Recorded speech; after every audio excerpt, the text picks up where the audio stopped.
Be careful what you wish for because it can become a reality. Yeah.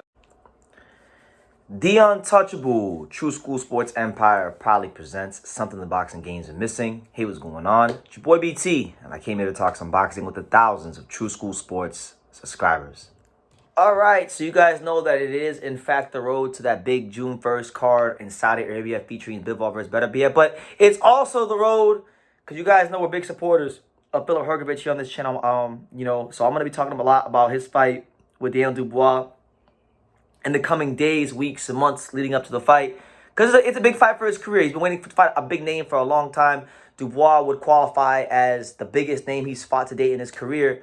So yeah, he had an interview with IFL TV yesterday, and he had some more choice words for Dubois, because you guys know that he's always had choice words for Daniel Dubois when I interviewed him. Because I mean, just so you guys know, that intro for my channel where Hrgovic says, "Be careful what you wish for because it might become a reality," he's talking about Daniel Dubois in the intro. So the intro for this channel is literally Hrgovic talking about Dubois. Fun fact. But here's what he said about Dubois talking about this sparring, and he actually gave himself an ultimatum. So I'm going to read it to you guys word from word. Bear with me. Here's what Hrgovic said. He stated the following, and I quote, "I don't know why Dubois mentioned the sparring. That sparring was not so good for him, and I don't know why he mentioned it. If I were him, I would have kept quiet about it.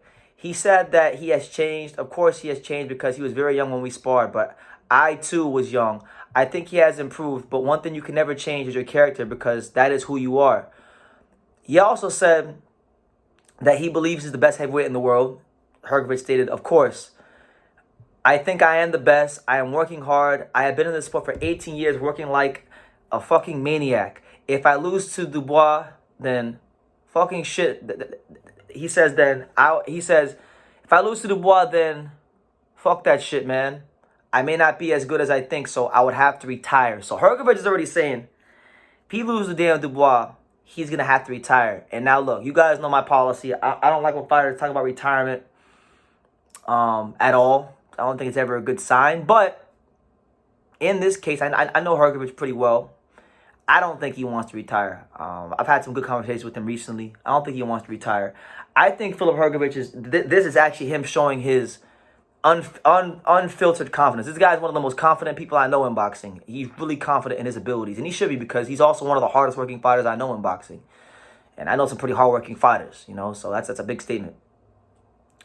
This is a big fight for his career, because, like, look, one thing I want to make the boxing public understand, that maybe you guys haven't followed Hrgovic's career as closely as I have. This guy, I mean, when he fought Zhang, let's forget the Zhang fight itself. We know a lot of people think he lost that fight. I thought he won by a point. But before he even got the Zhang fight, Zhang was the number 13th IBF ranked contender. So he had to go really far down the list to get that fight. Took a long time to get that fight. Guys like Dempsey McKean passed the fight up. Joseph Parker passed the fight up. Andy Reese passed the fight up. Murat Garcia passed the fight up. Michael Hunter passed the fight up, most notably. A lot of guys ducked the living hell out of him. So he hasn't had the luxury of getting fights when he wants them, versus who he wants them to get, because he comes from Croatia, not a big country, not a boxing country that produces a lot of international TV money or anything like that. His promoters, he has a co-promotional deal with the Southerlands and Eddie Hearn. Eddie Hearn, he's not a priority for Eddie Hearn, because Eddie Hearn's priority is Anthony Joshua, right? So there's that. Southerland's not going to overpay for Hrgovic, to get certain fights. So my thing is this: he really can't lose fights at all, because a loss for him, I'd make the argument for Hrgovic that if he were to lose to Dubois or anybody, a loss wouldn't be more detrimental to anybody in the heavyweight division than Filip Hrgovic, because the fact that he has all the politics of boxing and the bureaucracy of boxing going against him. These managers, they don't want to fight him because they know he's very good, and they feel that he doesn't present the financial incentive that there should be, for their fighters to step in the ring with him and potentially take a life-changing, career-altering beating, because that's what he's going to do to a lot of guys when he fights them. And Daniel Dubois, look, he's already been in some tough fights against Usyk, against Joyce, against Miller. Big fight for him, huge fight for him.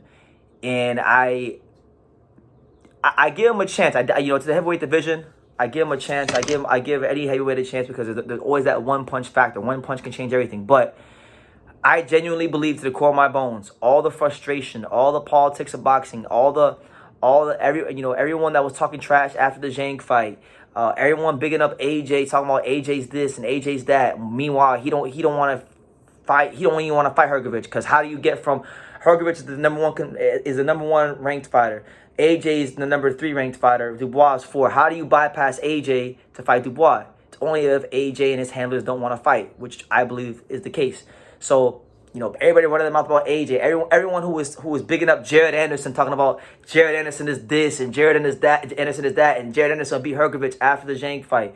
Anybody who did any of that stuff, anybody who said those things, he's internalized all of that. And I feel like all that pain, all that frustration, all the politics of boxing, unfortunately, and I like Dubois, is going to be put on Daniel Dubois. So I wish him the best. I hope he trains his ass off, because I'm telling you, Hrgovic is coming to not just beat him, but beat him like nobody's ever beat him before. Make a statement to the heavyweight division that not only is he a heavyweight contender, but on his night, at his best, he's capable of beating any heavyweight in the world. And I've always believed that about Filip Hrgovic.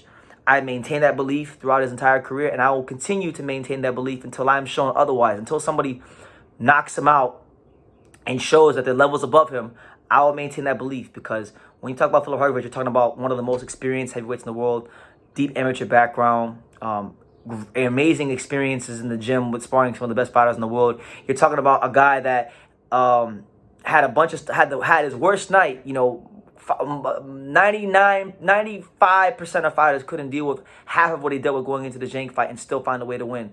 One on his worst night. And any way they put in front of him, he's dealt with routinely. So with that being said, I'm looking forward to the Dubois fight, because I think the more dangerous an opponent is, the more Hrgovic is going to have to focus.